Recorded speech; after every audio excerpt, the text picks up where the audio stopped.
স্ত্রী কিন্তু সর্দি জ্বরে ভুগতেছে গোটা 1 সপ্তাহ ধরে। কত স্বামী, যুবক স্বামী আছে রে, কোনোদিন জিজ্ঞেস করলো না বিবি রে তোমার কেমন লাগে, ও বিবি তোমার জ্বর আসছে নি, বিবি তোমার সর্দি লাগছে নি রে, বিবি একটু বলো বলো, তোমার যদি বেমার হয়ে থাকে আমি তোমার জন্য মেডিসিন আনো। কিন্তু কোনোদিন এমন যুবক আছে জিজ্ঞাসা করে না।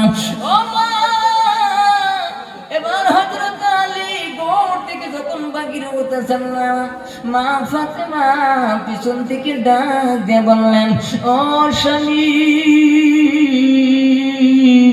একটা বারের জন্য আমার দিকে একটু ফিরিয়া তাকান।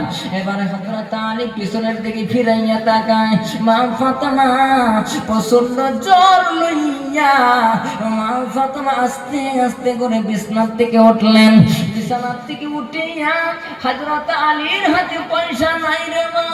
ও মা, দেখেন মেয়েদের কত মহব্বত, বাইরা স্ত্রীদের মহব্বত স্বামীর প্রতি কতটুকু দেখেন।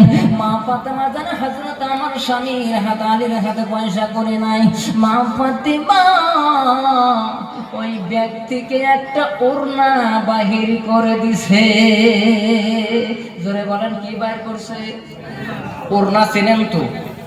ওড়না চেনেন? আমি কিন্তু হাদিসের একটা ঘটনা আমি আপনাদেরকে হাদিস বর্ণনা করতেছি ভাইরা, একটু গভীর মনোযোগ দিয়ে শুনবেন। পর্দান আলের মাগু এবার মা ফাতেমা আলীকে দেখলেন, আলীর কাছে টাকা নাই, পয়সা নাই, একটু বালা মনে ওয়াজটা শোনার চেষ্টা করবেন। এবার মা ফাতেমা এবার সোনা থেকে একটা ওড়না বাহির করিয়া জলা হাত লইয়া এরকম কোন বাস করিয়া এবার বাস করিয়া হযরত আলীর হাতে উঠাইয়া দিলেন। হযরত আলীর হাতে উঠাইয়া দেওয়ার পরে আম্মা জান ফাতেমা ডাক দে বলছেন, স্বামী গো আপনি আর দেরি করবেন না, আপনি এই ওড়নাটা লইয়া আপনি শুধু চলিয়া যান, মদিনার মার্কেটে চলিয়া যান। ও স্বামী আর দেরি করবেন না, ডাইরেক্ট চলে যান, মার্কেটে চলে যান, ওড়নাটা বিক্রি করিয়া আমাকে ওষুধ আনতে হবে না, আমার জন্য ট্যাবলেট আনতে হবে না, আমার জন্য কোনো মেডিসিন আনতে হবে না রে।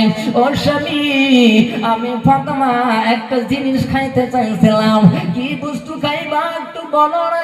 হযরত ফাতেমা ডাক দিয়ে বললেন, স্বামী গো আমি ফাতেমা অনেকদিন থেকে মনের মধ্যে কামনা যে স্বামী আমাকে যদি একটা ডালিম কিনাই না দিতেন গো, ওই ডালিমটা আমি ফাতেমা খাইয়া আমার হৃদয়টাকে একটু সান্ত্বনা দিতাম।